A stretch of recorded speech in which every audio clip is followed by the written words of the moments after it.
पुष्प गुच्छ दे करके और माननीय सुभाष बराला जी का अभिनंदन करें। उनका औपचारिक स्वागत है कि यह कार्यक्रम अंतिम पायदान पर पहुंच के रहेगा, ये कार्यक्रम अंतिम पात्र व्यक्ति तक जाएगा, ऐसा आपकी उपस्थिति से हमें लगता है। इसी प्रकार से देकर के उनको सम्मानित करें। इसी प्रकार से अन्य अधिकारी जो हैं वो हमारे आए हुए मेहमानों का अभिनंदन करें, हमारे मेहमानों का स्वागत करें। ये पुष्प गुच्छ नहीं, ये उनका स्नेह का तोहफा है, इसको आपने स्नेह से कबूल किया, आपका बहुत बहुत धन्यवाद। इसी प्रकार से शांति स्वरूप जी हमारे तुम एक दिया तेहरी पर जलाकर रख दो, अंधेरे को चीर कर आज विमल उजास करेगा। गरीबी का एक अंधेरा, लाचारी का एक अंधकार, और इस अंधकार को चीरने के लिए दिया है लाडो लक्ष्मी बाई लक्ष्मी योजना, जो कि अंत्योदय पर आधारित है। सितारों को मुट्ठी में दबाकर हम चांद से बात करेंगे। सितारों को मुट्ठी में दबाकर इस बात का संकेत है कि महिलाओं के सशक्तिकरण के माध्यम से हम इस प्रयास को हर हाल में सफल करेंगे। मेरे दोस्तों, आज जन्म दिवस है। जैसा कि मैंने आपको पहले ही बताया कि आज जन्म दिवस। पंडित दीनदयाल उपाध्याय विकेंद्रीकरण में विश्वास रखते थे। उनका ये मानना था, उनका ये पूरा विश्वास था कि जब तक विकेंद्रीकरण नहीं होगा तब तक आत्म। सुनीति जी जो पार्षद हैं, आगे जी पीछे, बहन सुमन जी आ रहे हैं हमारे बीच में। हमारी कहानी वही कहानी होती है।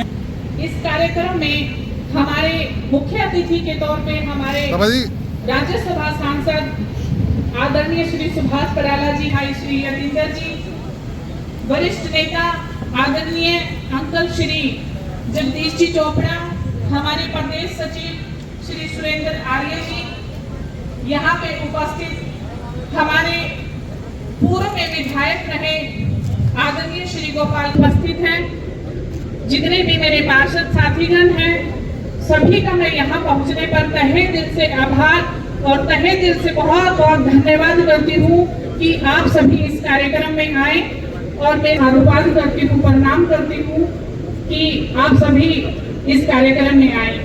हमारे इस जैसे राष्ट्रपति का एक पहला पद होता है, पहुंचने पर बहुत बहुत स्वागत करती हूँ।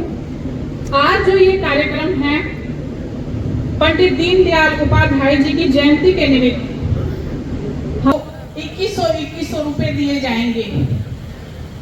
अगर पार्टी कहती थी कि सब बोलने की बातें हैं, कोई नहीं देगा, लेकिन हमारे माननीय मुख्यमंत्री जी ने हमारी बहनों के बारे में सोचा कि कुछ महिलाएं हम देखते हैं कि हमारे घरों में जो काम करने आती हैं, वो इस योजना के बारे अगर प्रिया हित कर दे तो भाई घर बर्बाद। सोती कहते मैं यही तपस्या करूंगा, कोई नहीं था प्रिया हट, तो वो पार्वती का हट था। भोले ना जानते थे मैं पार्वती को कैसे मनाऊं। कहने लगे पार्वती जी आप मेरे साथ माधव में चलिए, इनके जो कर्मों में लिखा है मैं आपको छुप के दिखाऊंगा, आप कहीं छुप जाइए। तो कहते हैं मैं सोन चिड़ी बन करके किसी वृक्ष पे बैठ गई और छुप छुप के देखने लगी। करके रास्ते में कर दिए, पर ये पंडित जी उठा देंगे, इनकी जो माली हालत है वो ठीक हो जाएगी, इनकी गरीबी भाग जाएगी। पंचाणी कहने लगी पंडित जी, पर असल प्रश्न दूर होकर चले गए, थोड़ा समझ बैठे। शंकर मुस्काए, पार्वती नहीं उठाया ना, इनके तकिए में नहीं है। क्यों नहीं है महाराज? आप उससे पहले एक राजा का लड़का घोड़े पे सवार रथ में जोधी पे शिकार करने के लिए जाता है, तो वो फटकाने साधु का वेश बना करके शंकर महाराज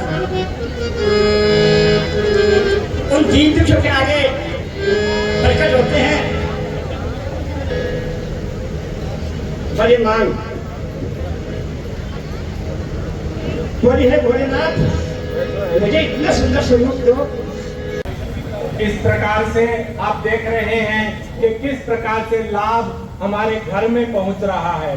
जिन आंखों ने सपना देखा था वो आंखें तो नहीं है, परंतु जो आंखें हैं उनको रोशन करने के लिए आयुष्मान कार्ड उन्हीं सपनों के रास्ते से, अंत्योदय के रास्ते से हमारे तक पहुंचा है। तो माननीय सांसद महोदय भेंट करते हुए सुनीता जी को यह आयुष्मान वय वंदना कार्ड ये